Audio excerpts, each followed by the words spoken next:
மகிழ்ச்சி. இதன் ஆசிரியர் ஆண்டன் செக்காவ். இரவு 12 மணி.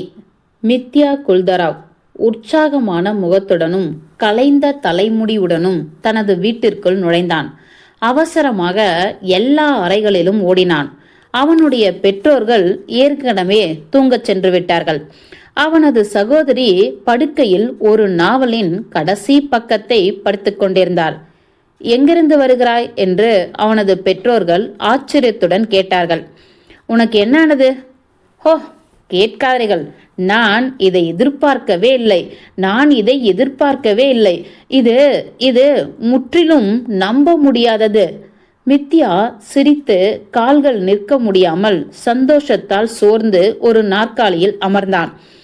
இது நம்ப முடியாதது. உங்களால கற்பனை கூட செய்து பார்க்க முடியாது, தெரியுமா? அவனது சகோதரி படுக்கையிலிருந்து குதித்து ஒரு போர்வையை போர்த்தி கொண்டு தனது சகோதரனிடம் சென்றாள். என்ன விஷயம்? இன்னைக்கு ஒரு மாதிரி இருக்கிற? நீயாவே இல்லை? ஏன்னா நான் ரொம்பவும் சந்தோஷமா இருக்கேன். உங்களுக்கு தெரியுமா, இப்பொழுது ரஷ்யா முழுவதும் என்னை பற்றி தெரியும். ரஷ்யா முழுவதும். இதுவரை ஒரு டிமிட்ரி குல்தாராவ் என்ற பதிவு எழுத்தர் இருக்கிறார் என்று உங்களுக்கு மட்டுமே தெரியும். இப்பொழுது ரஷ்யா முழுவதும் தெரியுமா? ரஷ்யா முழுவதும்.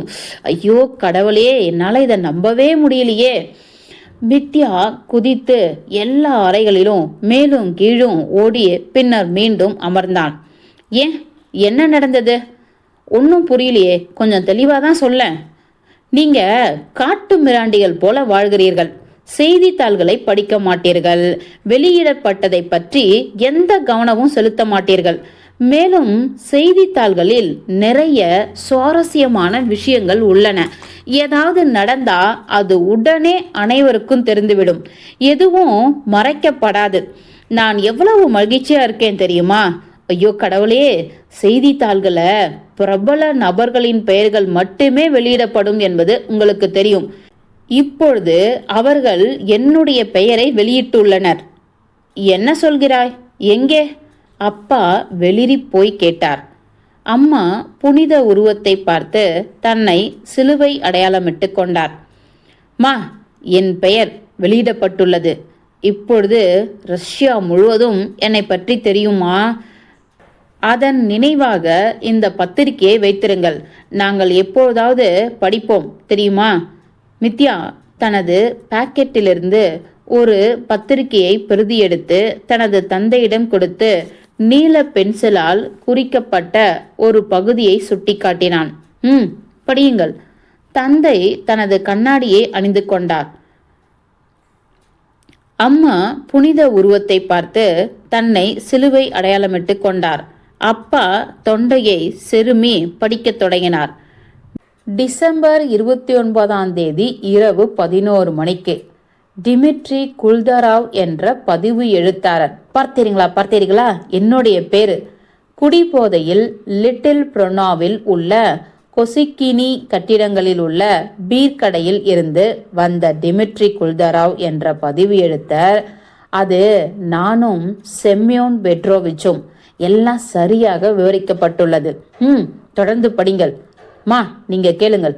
குடிபோதையில் யூனாஸ்கி மாவட்டத்தில் உள்ள துர்கினோ கிராமத்தை சேர்ந்த இவான் ராடோவ் என்ற சவாரி வண்டிக்காரருக்கு சொந்தமான குதிரையின் கீழ் வழிக்கு விழுந்தார். பயந்து குதிரை குல்தராவ் மீது கால் வைத்து அவரை இழுத்துச் சென்று அவருடன் இரண்டாவது கில்டின் மாஸ்கோ வணிகர் ஸ்டீஃபன் லுகாவ் என்பவரையும் இழுத்துச் சென்றது. சில வீட்டு பணியாளர்களால் பிடிக்கப்பட்டது. குல்தாராவ் முதலில் சுயநினைவு இல்லாத நிலையில் காவல் நிலையத்திற்கு கொண்டு செல்லப்பட்டு அங்கு மருத்துவரால் பரிசோதிக்கப்பட்டார். அவரது தலையின் பின்புறத்தில் அவருக்கு ஏற்பட்ட காயம் அது சக்கரத்தில் இருந்து. அப்பா, தொடர்ந்து படிங்களேன். அவரது தலையின் பின்புறத்தில் ஏற்பட்ட காயம் பெரிய அளவில் இல்லை என்பது தெரிய வந்தது. சம்பவம் முறையாக பதிவு செய்யப்பட்டது. காயமடைந்தவருக்கு மருத்துவ உதவி அளிக்கப்பட்டது. எனக்கு தலையின் பின்புறத்தை குளிர்ந்த நீரால் ஒத்தடம் வைக்க சொன்னார்கள். இப்பொழுது படித்தீர்கள்ல? பார்த்தீர்களா? இப்பொழுது இது ரஷ்யா முழுவதும் தெரியும். இங்கே கொடுங்கள். மித்யா பத்திரிகையை பிடுங்கி மடித்து தனது பாக்கெட்டில் போட்டுக்கொண்டான். நான் மக்கரோஸ்களிடம் ஓடிச் சென்று இதை காட்டுகிறேன். நான் இவானிட்ஸ்களுக்கும் நடாசியா இவானோவனுக்கும் அனிசிம் வேலிஸிக்கும் காட்ட வேண்டும். நான் போய் வருகிறேன். மித்யா தனது தொப்பியையும் அதன் இறகுடன் அணிந்து கொண்டு மகிழ்ச்சியாகவும் வெற்றியுடனும் தெருவில் ஓடினான். முற்றும்.